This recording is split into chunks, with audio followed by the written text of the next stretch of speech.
For this beautiful patient, we chose to utilize Sculptra or PLLA. Our goal is to strengthen the frame of the face by stimulating collagen and elastin and really improve her skin health from within. Today, we're going to inject 2 vials for her, 1 vial per side, and then in 4 to 6 weeks, we'll inject another 2 vials.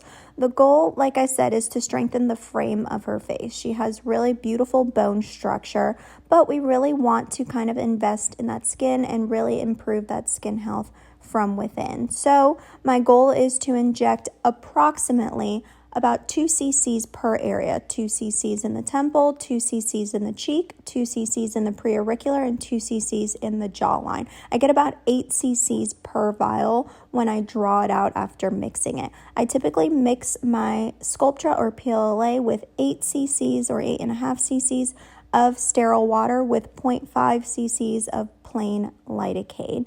And I've been loving this mixture. I use a 25 by 1.5 inch cannula.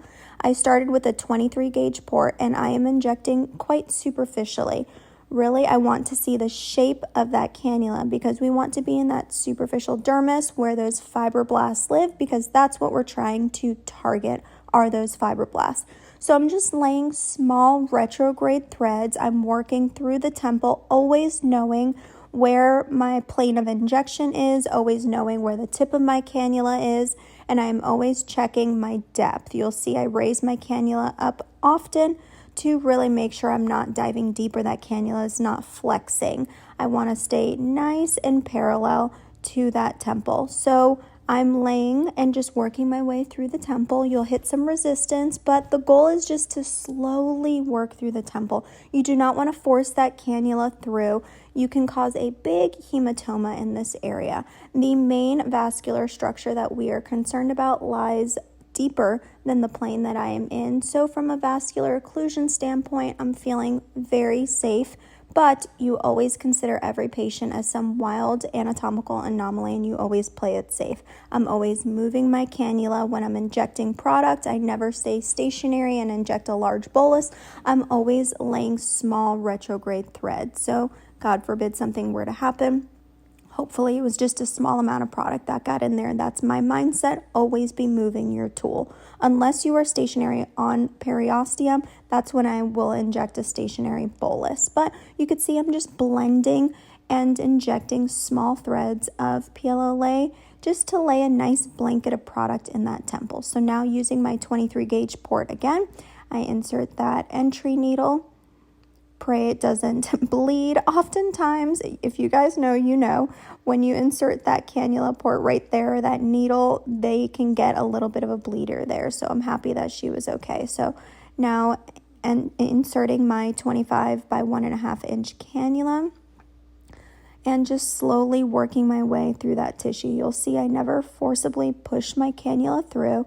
I'm always checking my depth, making sure I'm superficial. You should always see the outline of your cannula. All of these things are going through my head as I am injecting. There can be a slight burn. Some patients say they experience it, some don't. It might be the lidocaine that they're experiencing that little burn, but within seconds, that lidocaine kicks in and it's actually a very comfortable treatment. It looks a lot worse than it is. That cannula is blunted, so you don't have a lot of trauma. A lot of my colleagues do prefer to use needle when it comes to their Sculptra treatments. I think that whatever tool you're comfortable with, as long as you are injecting in the appropriate plane, it doesn't really matter. I use my cannula all day long. She is the workhorse of my day. So I'm really comfortable utilizing cannula, and I find that it is a lot less traumatic for the patient.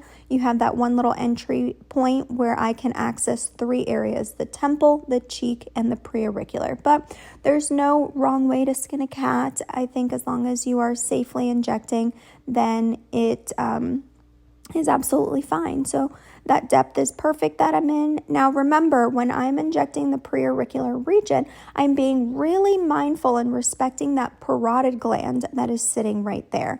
So I'm working my cannula in that pre-auricular region, knowing that parotid gland is right there.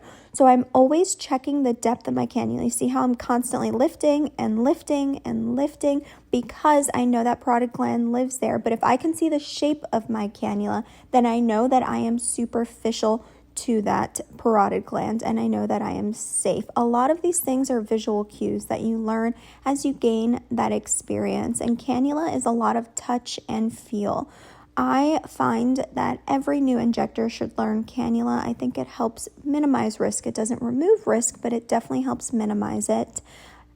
And as long as you are respecting your anatomy and knowing where your primary real estate is, I think that can keep you out of trouble for the most part.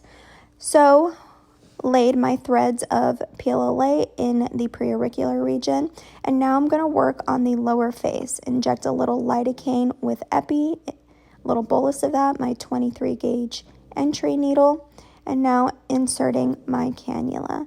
Remember, in this region, we have that facial artery that we need to be mindful of and respecting. So when I hit resistance, I take my time. I just knock, and then boom, it lets me right through. So I'm going to lay small threads of retrograde product in this region. Aftercare is incredibly important. I'm going to perform, after this treatment, a full, thorough massage. I'm going to show her how to massage her face. There have been some recent updates in guidelines about how much patients need to massage, and that in fact the very first massage is the most crucial. I, full transparency, haven't dove into that guideline, but I will be shortly to get some updated guidelines for Sculptra massaging. But my patients have been very successful with their Sculptra treatments. I have not experienced a non-inflammatory nodule with Sculptra, but I really educate my patients on the importance of aftercare. And that's my treatment. I think she looks absolutely beautiful. I love the volume. We know that volume isn't going to last for her, but I think she looks great, and I can't wait for her second treatment.